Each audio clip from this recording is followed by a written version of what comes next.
Hi, I'm Elizabeth Bowman, and welcome to season 2 of The Scene Room. Today I have Kaye Kelly, a veteran faculty member at Berklee College of Music in Boston, where she teaches ear training as well as classes on artistry, creativity, and professional development. She recently released her first book titled The Modern Creative: Practical Guide for 21st Century Artists. She is an active singer, songwriter, arranger, and band leader, and she is also an expert grant writer and an advocate for independent artists. So I'm delighted to have her on the podcast to find out what the best tools are for the modern creative in today's world. If you are enjoying the podcast, please like, share, review, do all those free things to help get the word out. I really appreciate it. I am really excited about the response I'm getting on YouTube in particular in terms of the views. So thanks for coming, and let's get to the conversation. Kaye, welcome to the Scene Room. Thanks so much for being here. Thank you so much for inviting me today. It was so great to receive your book that you have just recently released. Can you tell our listeners about the book and I guess really a brief history of who you are, so, where this idea to write the book came from? Sure. So I just released a book at the end of August called The Modern Creative: A Practical Guide for 21st Century Artists. So I'm an artist. I've been an artist for the last, 30 plus years. I'm a musician and now author, and I also do some painting as well. So as I've aged, I've become more of an multidisciplinary artist versus just musician. I am a full-time professor at Berklee College of Music. This is my 25th year teaching there. My home department is actually ear training. So I teach students how to read, write, and interpret music. But I also teach a lot of classes on artistry and creativity, as well as professional development to older college students. So at that point, usually juniors and seniors that are getting ready to leave Berklee and move on to their careers. So a lot of the material that I created in that class ultimately ended up in this book, and a lot of ideas and the things that I was seeing. I've been teaching those classes for close to 20 years. Things I was seeing in my students that they needed. So the book idea, I think, I'm not sure when the moment was where I decided it was going to be a book, but I was constantly creating materials for the class. I really like to do graphic design. So I was making handouts. Eventually, at some point, I thought this is actually I've already written part of a book. So when I sat down to do it, it actually came out pretty quickly. I say that tongue in cheek because it really did take a year. Some of that was really, really hard work. But when I sat down to kind of scope out the chapters and things I wanted to say, that part was very easy for me. So teaching for 20 years, what are some main things that have contributed to this modern creative? What transformations have happened over that 20-year period that you can pinpoint? Sure. So I think, obviously the music industry has continued to change. We've all gone through a pandemic that really had a big effect on the arts, all types of arts. I think the things that I see have changed. I think that students need to be more strategic and ready to do multiple types of things as a creative person to bring in income. I think, when I got a degree in vocal performance, super practical, and didn't really have any career help in terms of what would come next. But I think, the idea was, okay, you're going to go out and you're going to, make a CD and go on tour and, get picked up by a label. It's very much not the way I see things happening now for my students. I really try to work with them on considering all the different parts and pieces of what it might take to live full-time, if that's what they want, full-time as an artist. So we talk about passive income, active income, all different types of ways to be a musician. But I think those lessons fold out into dance, into visual art as well. We need to be able to wear a lot of different hats to make this work. In terms of the role of your book, I have read read the book, and I noticed that throughout you have space for the reader to input their own ideas and their own messaging, I guess. Can you tell us a little bit about that and the importance of that? Sure.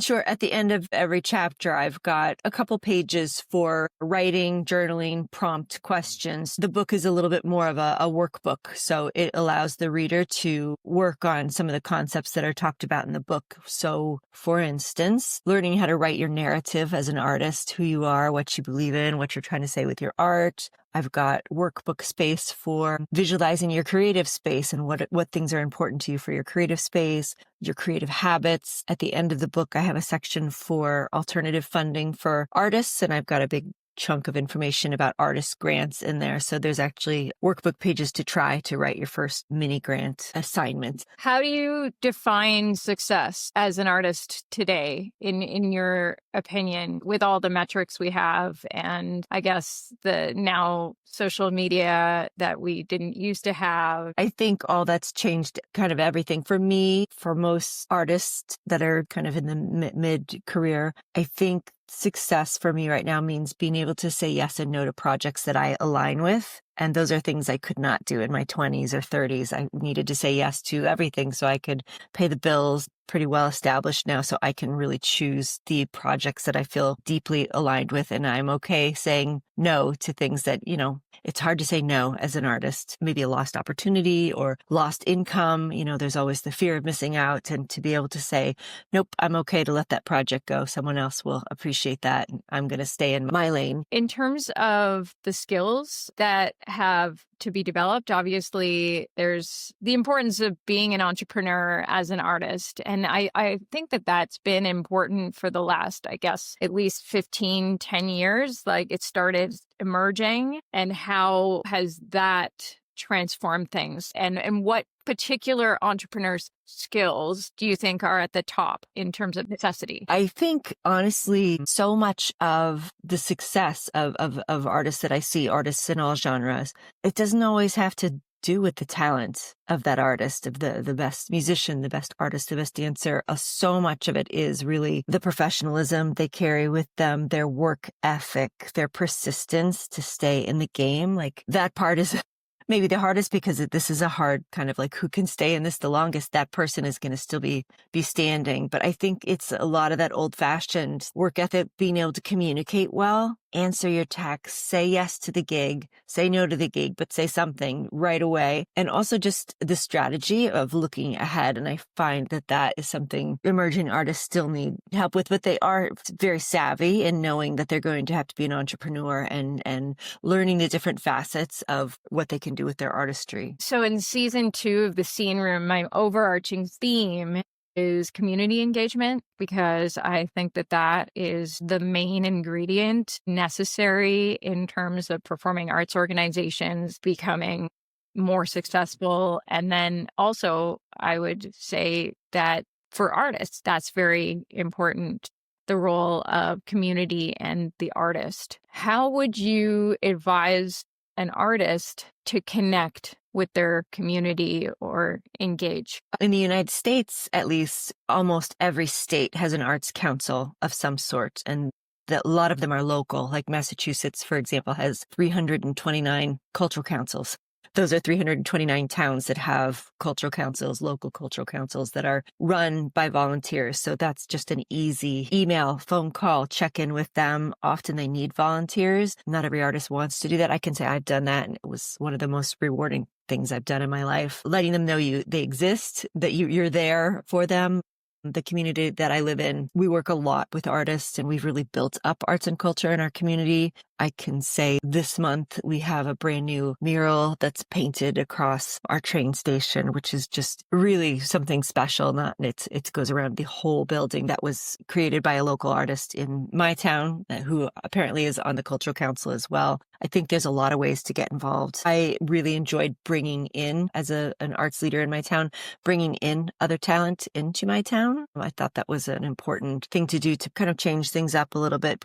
Diversity, different types of music, different types of art into the town, and just kind of stir things up a little bit rather than having kind of the same old, we most communities have a staple group of artists, and it's nice. It's good for everybody to have new things to give input in to, whether it's music again or a painter, having someone come give a master class. It's a win-win for everybody. But do you think that in terms of the artist identity and what they are creating and having that creative process link in to what the community is doing, you know what I mean? So for instance, for that mural painter, obviously what they were painting must relate closely to what Yes. community believes in. You have to be very aware of your surroundings and what are the important things. So if you're planning a recital, then you might want to plan repertoire that addresses a certain issue or something that is prevalent to where you are, right? Absolutely. I mean, I think my part of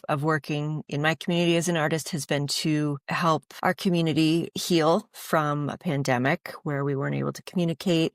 A lot of political things that are happening historically across our country. It's a great place for artists to be right in the middle of that because we can build bridges between different groups, can get community out and talking to one another. I've put on arts and cultural festivals in my community as a way to, after the pandemic, at least get out of their houses, talk to one another, appreciate different types of art, different types of music, celebrate the art and music that we do have already in our community. I think artists are a great way to lead forward right now in terms of again, building bridges and a lot of things that are going on nationally. We can be right in the middle of that. I don't know. It's a privilege to be able to be in that position. It's a softer way to build bridges. What do you think is the biggest misconception people have today about being an artist? I think the myth of the starving artist needs to be put to death. And we need to end that because I think it's not helpful or productive to anything. And does that exist? Of course, somewhere it exists, but I think 21st century artists deserve more than that. I think they're very smart and savvy and, like you said, entrepreneurial. We are not starving. We are hustling like we always have. I think we need to put that myth to rest. And then in terms of our structure and our education system, how do you feel that institutions need to evolve in order to support this modern creative identity? I feel like every school, every art school in particular, needs to have way more focus, mandatory focus on business and finance. I know where I teach, we're doing a pretty good job with that, but I think more, as you know, in my book, I interviewed a lot of different people. In the middle section of the book, I interviewed, the bass player from Chicago and James Taylor's background singer and a Broadway dancer, photographer, lots and lots of different people. And I asked a series of questions. And one of the last questions was, what would you say to your 18-year-old self? And almost everybody said to me, I wish someone had taught me more about managing my money. I wish someone had told me sooner to start putting money away. Like across the board, that was the answer. I think we're not really great as artists about thinking about eventual retirement. We're not putting money away for that. And I think that every other career is. So I think more talk about money management. Also what our budget looks like as a creative person, because it's really different than someone who's gone into accounting. Yeah. When I went to university for my voice performance degree, there was no financial literacy course. Although if you take an English major, there's no financial literacy course either. So this is an interesting conversation because I've been reading in my newsfeed about how there's somewhat of a controversy at the moment in terms of university performance programs, in terms of musicians and how many students they bring into their program and the correlation between that number and the number of people who will ultimately be successful in holding down a full-time performance job, which can be, in some institutions, down to 1% of those students. So you go and do a performance degree, and then you would then have to potentially take another degree in order to bolster your resume to do what it is you ultimately end up doing. What are your thoughts on that? I don't disagree. I mean, we are taking in tons and tons of students to prepare them for a performance world that might not have room for them. I think getting back to the kind of wearing many hats, though, I think if I could go back to my 18 or 20-year-old self, like I wish someone could have said to me, yes, awesome. You have a degree in jazz vocal singing. Did you know that, these are 6 things that you could do in terms of performance, but these are 6 other things that you can also make money at in terms of creative jobs that might not necessarily be singing, but, you can teach, you can do voiceovers in a studio, you can sing background vocals in a studio, you can get paid to transcribe music, you can arrange music. I wish I would have known more about that. And at that point, even like writing for TV and film and writing jingles, there were so many more things I wish I would have known sooner. And, my students do know all these things now. I think we're just trying to stay on top of it. Like writing for TV and film for the last maybe 10 years has been a great way for songwriters to be able to make significant income. But AI is changing the landscape for that. So just, I write this a zillion times in the book, being flexible, being able to move, being able to do a lot of things, if you're choosing to get a degree in art, be sure you're really well-rounded and that you can do a lot of things with your art and maybe not pigeonhole yourself into one thing. Yeah, my feeling is that my performance degree was invaluable to what I ended up doing. So, of course, I've worked my entire career in the performing arts on the administrative side, but I don't think I would have been able to do what I'm doing so successfully without having really steeped myself into that vocal performance degree. I really understood at the end of that degree the level of commitment required, the skills required, the mental game of the performing artist, and all the languages required in terms of opera singing, and that study as well. I feel like, well, of course, you should have this, like you say, they should definitely tell you about these careers that you can have with this particular degree. But I also feel like as you go through this journey and you learn more and more about yourself, because ultimately you do when you're studying a creative craft, you end up connecting with yourself and what you're interested in. And then when you decide to potentially maybe go back to school, do law school or med school or any of these other professional schools that you might end up in, I think that the music education provides such an interesting toolkit for those people in those other industries. I really am of the camp that it's okay to have all the students in the performing artist programs because ultimately people have the dream. I had the dream when I first got into the program. I was, yes, I'm going to be on the opera stage and I'm going to sing and I'm going to do all these things. But at the end of my degree, I changed my tune, literally, and felt like I was actually gravitating more towards the marketing and PR side of things. And that's what ended up happening. But no one would have been able to tell me that in the first year. Of course.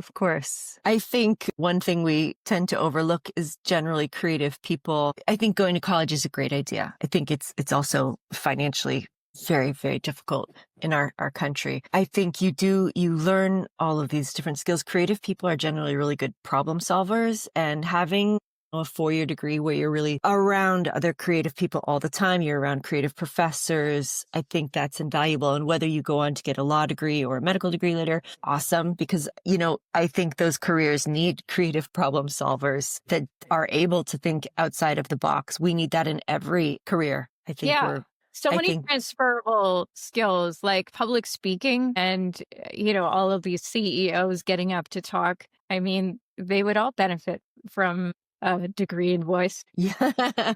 Or just being up there in front of everybody all the time, or having to put yourself out there so often, because that's such a vulnerable space that we put ourselves into again and again and again, whether it's auditioning or giving a performance or sharing something online. We really do put ourselves out there in a way that other careers don't have to do. For sure. How do you personally stay connected to your creative self now? You mentioned you're a multidisciplinary artist, so tell us more.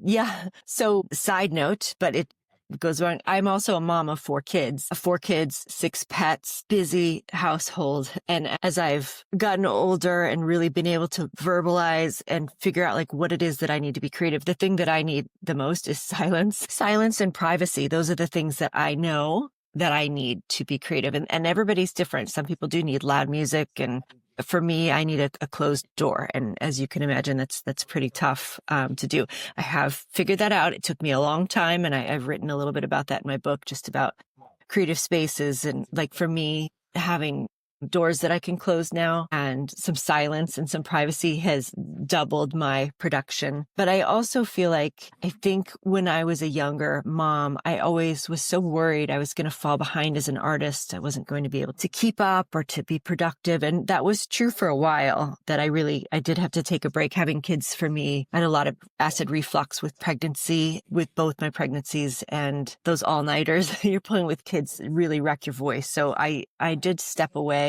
But what I found is that I think creative people, which I consider myself to be, I always find a way to, I couldn't get out to gig, but I started writing music more because that was something I could do when the kids went to bed. So I kind of feel a little bit for anybody who is worried or that they're putting things off while they have kids, or I just feel like saying it's okay, because creativity is going to come out of you another way. And it continually has for me, even writing a book, which was not ever on my artist bingo card. Like I never thought I would write a book, but that it just presented itself to me. I think we have creativity coming out of us. I think you probably do as a marketer and as somebody who has a performance degree. I think it just might come out of us in other ways. So I always am telling my students, just again, you have to be flexible and you have to give yourself a lot of grace. Isn't it interesting that there seems to be this mystical age associated with creativity and the idea, that we have to have our creative output before a certain time. Otherwise, it's over. Why would it be over? Of course, it's not over. You can be creative at any age. Absolutely. Absolutely. But I do think our emerging artists can't see that far yet. And there's so much pressure on them, even financially, if they've completed a degree. There's so much pressure on them to go forward and do something amazing and be the next, star. And really, I think that's such a small percentage of students that are able to go on and do that. It really sets us up for failure and for mental health issues. I think that's just the wrong way to go about it. Yes, get your art degree of any sort and move on into the world in the creative industry, just like to make the scope bigger. You got a degree in performing arts, you got a degree in visual arts. Awesome. Go out and just live a creative life. Join the creative industry. I wish we talked about it more that way versus you have this tiny little path that you have to be so amazing that you are the one chosen one that's going to get picked or go viral or all these other things, which are great. And that does happen to some people, but really such a small percent. I think it's not healthy for us to teach thousands of students that's going to be their existence. Also, the pressure doesn't necessarily help with the creative process. So not at all. Definitely interferes with all of that. I do have a question for you, because your book is very, like, it's a workbook, like you say. Yeah. And so there are a lot of questions you ask your readers to answer. And I'm wondering, because of the way you've written your book, is journaling practice that you engage in daily? Is it a discipline for you? Is it part of your process? Well, first answer is no. That's not a practice I use in my life. I have done it before when I was songwriting a lot. I think that comes from a lot of the activities I do with young artists in terms of getting them to figure out what their artist narrative is. I do a lot of work, like a month of work with them, figuring out how to write an artist statement and why are they creating in the first place? What is their why? So I feel like that part of my book has come from that experience in my life, from being a college professor. But I will say, as an artist, it is a great tool for anybody out there listening. It's a great way to get all the garbage out of your head before you sit down to create. So I definitely talk to my students about having some type of transitional period between your regular life and when you sit down to create. So you're not just, sitting down and expected to go. I know I can't do that, but sitting and journaling for 15 minutes, 20 minutes, and not really paying attention to your grammar necessarily, or your punctuation, just writing. It's a great way to clear your head and get all of that out so you are clear and can sit down and have open space ready to use in your head. Yeah. During the pandemic, darkness for most of the creative industry, especially I would say in the classical performance industry, because they weren't in the recording studio like a lot of the pop and jazz artists were able to do. So anyway, I found it a very challenging time, and like most. And I started journaling during that time. I don't do it now, but I got to say that if you're in It's a great. dark place, journaling is great. And I also ended up writing a ton of songs during the pandemic as a result of that, which is also not something I do. I haven't written a song since the pandemic. So maybe you need to create the same scenario that the pandemic allowed you to be in your no, thank you. It's fine with me. But it was an interesting period. And the idea that creativity stems from, I guess, intense emotion was very evident in that time. Yeah. So I guess to close out this interview, what things would you want to tell our listeners about anything that I may have missed I in think these questions? For the artists that might be listening, just to learn to fiercely protect your space, your creative space, because I think that's something most of us aren't really great at. We tend to take care of everybody else first. We prioritize everything except our time to make our art. That's an easy thing for us to do. So really scheduling that and being true to it, turning off your phones, getting rid of electronic devices, and unless that's something that helps you in your creativity, but really trying to carve out that time, schedule it as if it's an appointment, let your family know, let your friends know, let your mom know, I'm not answering my phone, really making that a priority. I think creative time can be seen as a hobby to friends and family. Like, you're just painting. So it's not important.